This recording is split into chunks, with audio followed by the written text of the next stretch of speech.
Well, well, well. Hey, hey, hey! Hey, hey, hey. You ever feel like you get deja vu sometimes? You ever feel like kind of that whole Groundhog Day, rinse and repeat? You ever feel like your hopes and dreams and your POG investment just isn't paying off?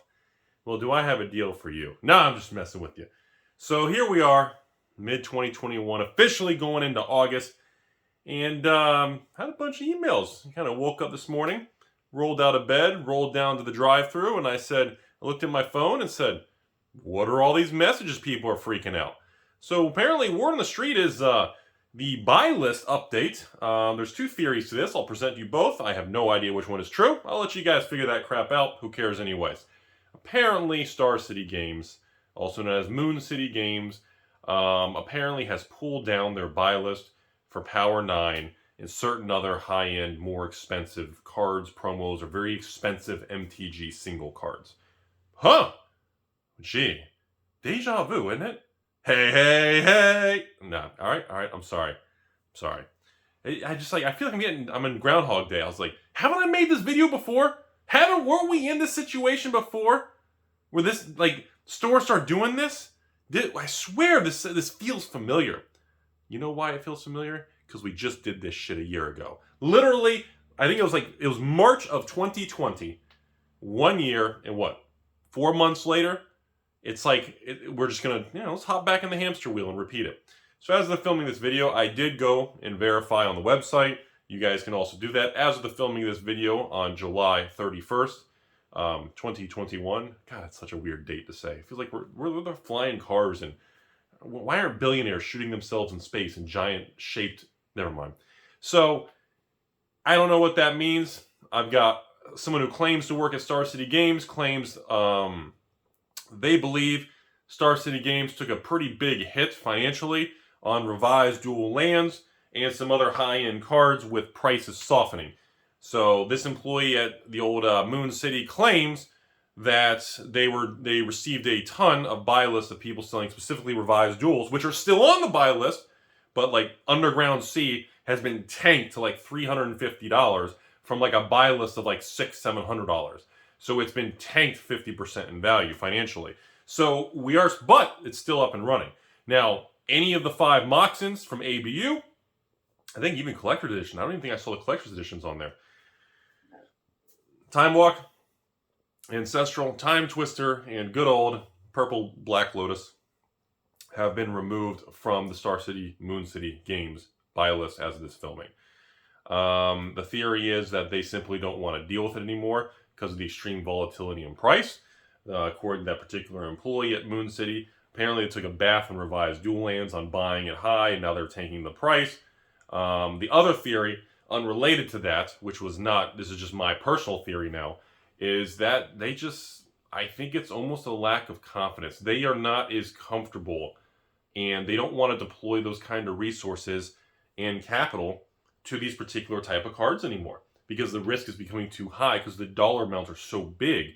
If they buy one set of, Beta Power 9, it costs them so much money and capital to tie up. To them, it's not worth the risk of trying to make money or flip it for 10, 20%, 30% profit, whatever the card is or condition. And of course, the risk of buying a reback or an inked card that can't be graded. These are things that stores deal with. I know many stores, individuals who have bought, you guys seen the videos I do on this channel where individuals will sell me a Mox Ruby, Beta Ruby, and they're like, Rudy, I'm looking for $5,000 for this heavy played, bent in half, dog bite, taco sauce stained Ruby. And I'm like, well, heavy plate's fine, still has good eye appeal. And then I get the card, we film it and audit it, and sure enough, 3 of the sides of the card have Sharpie touch-ups, and it's been kind of dabbed on to remove the whitening and make it more clean black borders. And unfortunately, remember, there's a difference between heavy play and damage and cards that are inked. Because when you ink a card, you cannot undo it. And once you do that, you can never get the card graded. Once you touch a card with a Sharpie, and I know back in the 90s, early 00s, nobody cared, nobody knew they were going to be worth this much, but once a card has Sharpie on the surface, or because a lot of people in the back, if the black border has a rip or a tear, they'll put Sharpie and they'll kind of rub it with their finger so that it kind of darkens the color that's been whitened, or they'll kind of touch the border to kind of get that whitening back to the black color. Once you do that, For the rest of its life, the card will never be graded. You'll get the infamous AA, the double A's. And you don't want the double A's, authentic altered, from good old Beckett, or you'll get the, authenticity, saying it's fake. Or do I have the other ones up here? Or yeah, there you go. There it is. Yeah, I do have it. You'll get the thing on here stating there's something wrong with the card, and they will reject it, and they will never grade it till the end of time. And because of that, that does impact the card financially. So I believe the risk reward in Moon City Games is becoming not as attractive, and I believe Moon City Games sees the changing marketplace with a lot of new card games and a lot of money in other directions. And why should they tie up hundreds of thousands trying to stock high-end inventory of 10, 20 cards from ABU when they can expand to 3 or 4 product lines for the same amount of capital, which will turn over? The turnover rate of that inventory, or the burn rate, or how much they can churn it. Will they be able to, the turnover ratio for all you accountants out there, you generally accepted accounting principles, all those cheesy acronyms from professionals with real jobs. They look at how many times they turn over the inventory. Every time they turn it over, what's the margin? Versus one card that sits for 50 grand and it sits on the website for 4 months. Oh crap, the market dropped. We paid 40 grand. We're trying to sell for 50. Now we got to drop the price to 45, 40. You see what I'm saying? The risk is just out of whack. So, in conclusion, my opinion of this particular time, this is not a 2020 recap of straight just fear the world is ending. Remember, you cannot spray Clorox bleach on your Black Lotus to kill the monkey flu. And is that the new variant? I was told there's a monkey flu now. Have you guys heard about that? I literally, I had friends and family send me that there's a Delta Omega, monkey flu variant. Yeah, somebody confirm. My friends could be bamboozling me. I've been getting messages on that. Anyways, who cares? But the point is, I don't think this is the same as a panic of the 2020 when they shut it down. But more importantly, I think this is a sign of things to come. And I'm going to tell you all, if you're into these cards and you like to collect, or you want to expand your positions, or you just like this stuff as a long-term collectible or hold or investment, or however you're looking at it, or if you just like to buy the heavy played versions to put in a sleeve and play in a deck, good for you. But I'm telling you all, you got to stay the course. This stuff is not going to tank, and the more fear and uncertainty, the FUD, and the more all this stuff is out there, these things are not going anywhere.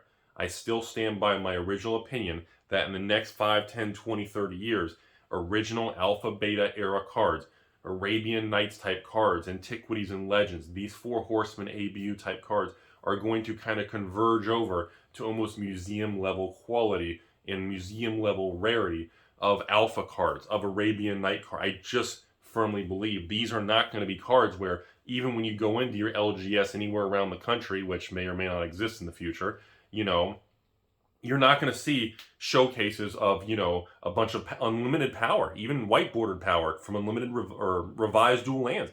I just don't think you're going to see the quantity that you may see on the open market now. If you look at today versus a year ago versus 3, 5, 8, 10 years ago, every year the amount of ABU 4 Horsemen cards, well, higher end ones, on the open market continues to drop. I mean, go online right now and type in Alpha Mox and just look how many are even for sale. You can probably find another similar, maybe 30, 40% on private groups and message boards and all this stuff that get done privately and people meet in person. But the sheer volume is so low. It's the lowest I've ever seen. And now you're going to have some of the big boys stepping away. I don't know if they're going to come back. Who knows what they're going to do. But when I see companies like Moon City that make that executive decision to literally just turn off a buy list on very iconic cards, that speaks volumes to me and many other people, because that states they don't want to be a part of it. And that's very interesting. That alone is more valuable information than what the price is they're asking. Sure, revised dual land for Underground Sea, $350 instead of $700. Okay, that's interesting because it shows they're more bearish, and a lot of people have been dumping their cards to them, so they had to lower the price, which we know that did happen, at least according to an employee there at Moon City. They claim that happened. But as far as these high-end cards, I don't believe people were just mailing in all these Alpha cards and all these Black Lotuses. I just don't think that was happening. I just think they just, like many of you out there, there's a point where they're just like, we're not going to tie up hundreds of thousands of dollars in 20 cards. There's too many other opportunities. There's too many products. There's too many new card games. There's too many actual sets being released of each card game. There's just so many directions you can go in. Why would you choose that? And I believe that's more of the realistic perspective. And I really don't blame them this time, because this is different. It's a risk-reward standpoint. The 2020 turnoff of Buylist all over the nation was a fear, end of the world, zombie apocalypse. People thought Rudy was actually going to get a fancy haircut. You know, it was just one of those moments where that was emotionally driven. I don't believe this is an emotionally driven decision. I think this was an executive decision to move money elsewhere that they felt that they could get a better yield on. So a little bit different than 2020, but it does kind of feel like deja vu. It kind of does, everybody. So that's all I have to say about it. I mostly just wanted to make a video saying, holy smokes, they actually pulled it down again. So we'll see if in the coming weeks and months that changes, and I'll make an update video, but I don't know. Are you guys surprised? Is anybody still watching this late? I don't know. I'm just going to walk off the camera. I don't know what to do now.